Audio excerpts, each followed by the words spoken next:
President Lee Jae-myung is making his diplomatic debut at the Group of Seven gathering over in Canada this week. We have more on Press Perspective today.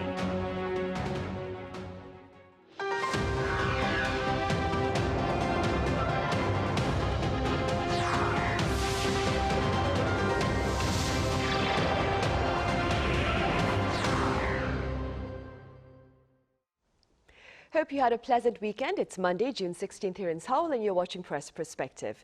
Now, today we touch upon the president's upcoming diplomatic engagement with his foreign counterparts since taking the top office. For more on this, I have Celio Fioretti with French daily Croix here in the studio. Celio, it's great to have you back. Glad to be here. I also have Cheon Soram, a former reporter for Radio Free Asia.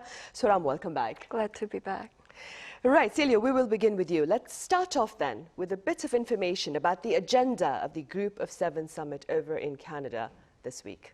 Sure, this year the G7 summit is being held in Canada in the beautiful region of Kananaskis in Alberta. I hope I didn't scorch the name. From June 15th to 17th. As host, Canada has laid out a carefully balanced agenda focused on the more urgent topics, urgent matters in the world, but also shaped around political sensitivities, especially from the US. At the top of the agenda, of course, is the escalating conflict in the Middle East, with the situation in Gaza, also now with between Israel and Iran. Canada and other G7 members are pushing for a de-escalation of the whole conflict and a united diplomatic response to that.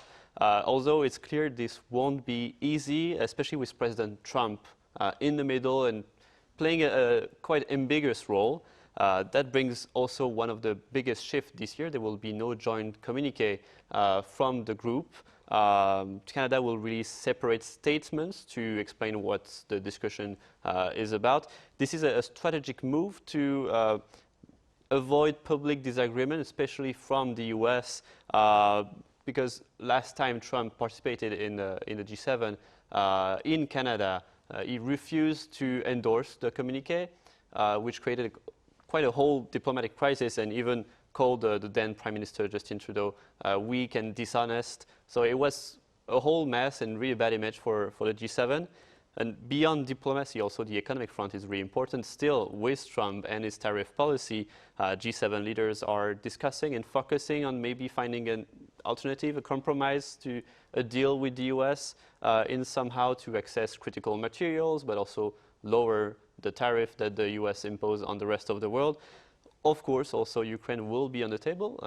Volodymyr Zelensky is invited, as the South Korean president also is invited this year, to discuss maybe a peace treaty, maybe some progress with Russia. We'll see. That's still like ongoing. It's a difficult topic. It won't be easy to achieve anything on that matter, but still it's important that the president is there to talk about this topic. As I mentioned, South Korea is invited, also with Brazil, on-site meeting on the border of the global G7.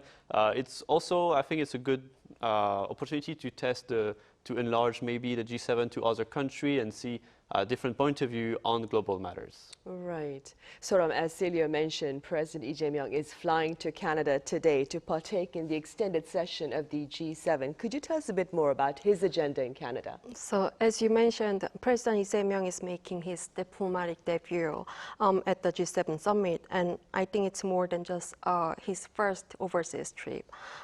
It's his first appearance on the international stage since South Korea's political turbulence after the martial law and after impeachment. That alone makes this summit highly symbolic. Many see this trip as the restart of South Korea's top-level diplomacy after nearly 6 months of silence. Lee is stepping in to fill that leadership vacuum, and this G7 meeting serves as a launching point to reintroduce South Korea as a stable and proactive global player. The main focus of his agenda is expected to be economic diplomacy. Just days ago, he met with the leaders of South Korea's leading companies like Samsung, Hyundai, SK, and more, pledging to ease regulations and expand global trade.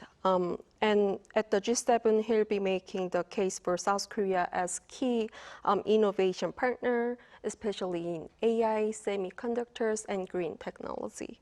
But North Korea issue is also expected to come up with growing military ties between Pyongyang and Moscow. Lee is likely to raise concerns about regional security. He is expected to reaffirm South Korea's commitment to preventing any further provocation from North Korea and also signaling that he is open to the dialogue. And he is also expected to hold bilateral meetings with leaders including US, Japan, and top EU officials, reinforcing alliances and expanding diplomatic channels. Right, for sure. Celia, ahead of this gathering, China warned the G7 against manipulating issues related to China for its own agenda.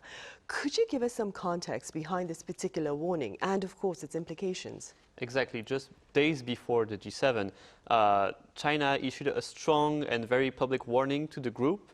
A spokesperson from Chinese Foreign Ministry, Lee Jae-myung, accused the G7 of maintaining what he called a Cold War mentality. He said that the bloc needed to stop interfering in other countries' internal affairs, stop undermining their development, and to stop manipulating issues related with China. So where is this coming from? Well, China has been under increased scrutiny from the G7, particularly when it comes to trade, to global influence, and its relationship with Russia. For example, in the last year G7 summit, the final communique mentioned China more than 20 times, criticized what it called China's economic policy, unfair business practices, and even warned about potential sanctions against Chinese banks that could help Russia to evade sanction after the war in Ukraine. So all of that, in Beijing perspective, in Beijing point of view, it looks like a coordinated pressure against them. China sees the G7 as trying to limit their influence, to downscale their power, maybe there are also political influence in the world. And this inclusion of countries like India and Brazil, countries that are part of the BRICS community that also China is part of, they feel it's maybe a way for the G7 to put the countries of the South in a fight, in competition for accessing the G7, which China sees very unfair to them. They feel the European powers or US are accessing too much influence there. Also, let's not forget that this year there's 5 new leaders, member of the G7, because of all of the election in last year. And that brings uncertainty on how will they take position on China. I think we'll see a lot of development during this session. Right. Now, meanwhile, amid the tensions between China and the G7, quite a number of pundits here, Soram, are talking about how South Korea will need to navigate a delicate dance, if you will, between the US and China. What exactly have they been saying, and what can we expect based on what President Lee Jae-myung said during his campaign and after? President Lee Jae-myung is entering a complicated diplomatic moment, with tensions between the US and China escalating, and Beijing already voicing strong objections to the G7, as Celio mentioned. Experts say South Korea is facing mounting pressure on both sides. However, Lee's approach is notably different from former President Yoon Suk-yeol. While Yoon leaned heavily towards Washington, President Lee emphasized the need for a more flexible foreign policy approach. He made clear that leaning too heavily on just one side, whether the US or China, could limit South Korea's options in the long run. So that idea now at the center of his diplomatic approach, I believe. Ahead of the summit, Lee once again made it clear that while the US-ROK alliance remains central to national security, he doesn't want to worsen relations with China and Russia. In his own words, he said, "We shouldn't turn our backs on others." His team emphasized that South Korea will coordinate with G7 countries on key issues like trade, tech, and global security, but also manage ties with China thoroughly. China, though steady and case-by-case dialogue. on matters like trade and regional peace.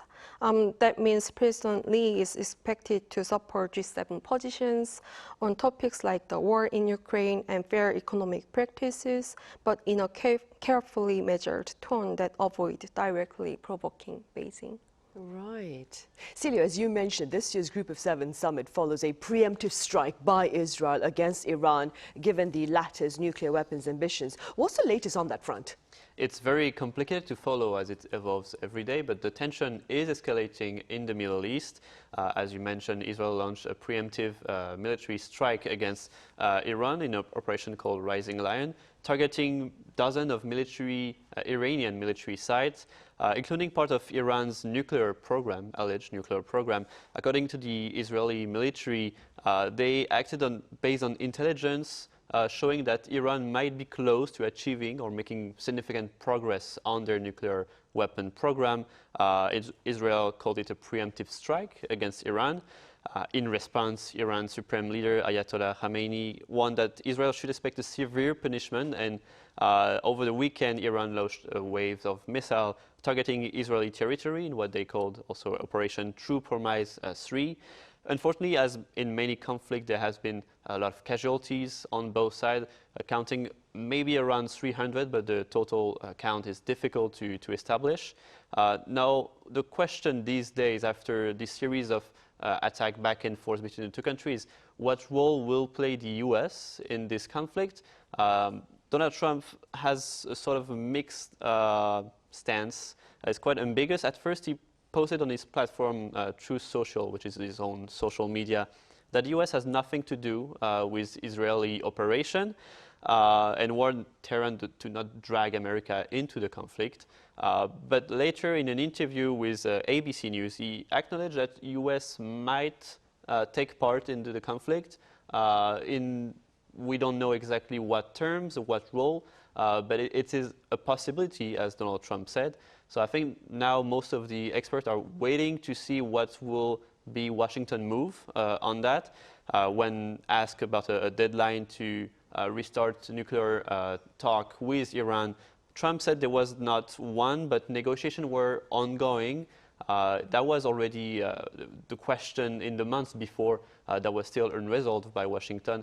There are some talks that are needed with Iran, but we don't know when and how long it's going to take.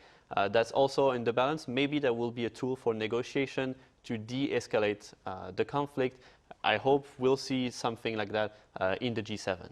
Right. And speaking about Mr. Trump, Soram, some claim that he appears to be adamantly opposed to Iran's nuclear ambitions, but appears to have accepted North Korea as a nuclear power. What might be the reason behind this discrepancy, Soram? The Trump leadership took very different approaches to Iran and North Korea on nuclear issues. Even though both countries are seen as serious nuclear threats, he was very tough on Iran's nuclear program, imposing heavy sanctions and using maximum pressure strategy. But with North Korea, the approach was different. Heavy sanctions, yes, but he chose a more personal and diplomatic strategy with Pyongyang. At the core, the difference comes down to timing and strategy. North Korea already had nuclear weapons by the time Trump took office in 2017. It had conducted multiple nuclear tests and launched long-range missiles believed to be capable of reaching the U.S. mainland. So instead of pushing for immediate denuclearization, Trump focused on personal diplomacy, meeting Kim Jong-un, and managing the issue through dialogue rather than confrontation. By contrast, Iran does not currently have nuclear weapons, although its nuclear program is advancing. The Trump administration believes there is still time to stop Iran from crossing red line. That's why Trump pulled out of the 2015 Iran nuclear deal and reimposed sanctions under a maximum pressure strategy. In short, the different approaches reflect two very different realities. North Korea was already a nuclear-armed state, while Iran, in Washington's view, could still be stopped. Right. And staying with the U.S. and North Korea, just last week, Celio, we learned about a letter written by Mr. Trump for Kim Jong-un that the North Korean delegation at the UN refused to accept. Could you tell us a bit more about this? That's right. Last week we learned that North Korea rejected a letter from former US President Donald Trump, which was meant to act as an invitation to reopen dialogue with Kim Jong-un. The letter was reportedly hand-delivered, or at least attempted to be multiple times by US representative in the UN in New York, but each time North Korean diplomats refused to take it. Now, this isn't just about one letter, it's about where things stand today in the negotiation between the two countries. During his first term, Trump and Kim actually had a very unusual relationship that Donald Trump still brag about on almost a daily basis. Trump once said they fell in love after exchanging what he called beautiful letters. They even met 3 times during this famous meeting in 2018, including that very public moment when Donald Trump stepped in North Korean soil at the DMZ. But after the collapse of those talks, especially at the 2019 Hanoi summit, relations really froze between the two countries. Since then, tensions have climbed again, as we've seen in the news, especially with South Korea. And North Korea's nuclear ambition haven't stepped down. Actually, it's quite the opposite. In fact, North Korea has now enshrined its nuclear state status in its constitution. Trump's recent attempt to send a letter seems more like a move to reignite maybe a personal relationship that he might have built with Kim Jong-un. But at the same time, there's a new president now in South Korea that also is trying to maybe reopen the dialogue. Lee Jae-myung shut off the speakers at the border, and North Korea did the same, so maybe there's room for improvement. But that's going to be hard because North Korea doesn't want to give up its nuclear weapons. So if it's off the table, then what should we talk about? That's, I think, the big question now. And that being said, Celio, what might encourage North Korea to return to the dialogue table? Without a shift in U.S. position on North Korea, which says something that will not demand denuclearization of the North Korean regime, North Korea might simply just keep the door locked. Some analysts suggest that North Korea may be wary of repeating the same pattern that happened in the previous summits, especially the one in Hanoi, where things went down. I was talking to a US diplomat recently, and they were not really optimistic of any possible new summit or at least strong dialogue between the two countries. The situation has changed a lot since 2018 and 19. Kim Jong-un has a new ally, Vladimir Putin, in Russia, and he gets what he wants from him through sending troops on the front in Ukraine. And what might have encouraged Kim Jong-un before in the past to talk with Trump is maybe he wanted to test the waters with this new president that was very different from the rest. And maybe at the time he needed more to get something out of the US, maybe a recognition of his status as a nuclear power, or maybe something that he could make a deal with Trump. That doesn't seem to be the case anymore. Kim Jong-un doesn't seem to be interested to get something out of the US because he can get it through someone else. And I think that's going to take a lot of work in Washington to find something that could be interested for Kim Jong-un to talk to. Right. Soram, we actually have a few minutes left, and that being said, I'd like to touch upon a rather much talked about event that took place over in Washington, D.C. this past weekend. There was a military parade there that had been the cause of much controversy even before it actually took place. Could you tell us a bit more about that? I mean, it's my first time seeing a military parade in DC. I was in DC a couple of years, and I was not expecting I would witness DC hosting a military parade. I believe this was actually the first major military parade in Washington since 1991, over 30 years. As you mentioned, the parade brought controversy even before it began. President Trump hosted the event to celebrate the 250th anniversary of the US Army, and it happened to fall on his birthday, which brought more criticism. It featured over 6,000 troops, more than 100 tanks, flyovers, and more. For many Americans, it felt unexpected and quickly drew criticism. Some called it a political move. Critics pointed out that these kind of displays are more often seen in countries like Russia and North Korea, where military parades are used to boost regime's image and its military power. On top of that, the event raised concerns over cost. The Pentagon estimated the price tag up to $45 million. And according to polls by NBC and ABC News, 60% of Americans opposed using taxpayers' money for military parade. There was also unease over the timing. Just days before the Trump leadership sent National Guard troops and Marines to LA to respond to protests over immigration crackdowns. That decision, paired with this military parade, left many Americans worried that the military was being used for political purpose. Right, and against this backdrop, Celio, American magazine The Atlantic, it actually applauded a ceremony, a celebration of what it called freedom over in Europe. Could you tell us a bit more? Yeah, while in US it was busy with rolling tanks through Washington, Europe held a very different kind of celebration. It marked the 40th anniversary of the Schengen Treaty, a key moment in European history, in European Union history. Now, Schengen is in real life just a small riverside town in the Netherlands, but it's more symbolic. It's there that was signed 40 years ago in 1985, the Treaty of Schengen by 5 countries, France, West Germany, Belgium, Luxembourg, and the Netherlands. And they signed an agreement that basically said no more passport, no more border control, and let people just roam free across Europe. And it was a real milestone for European integration.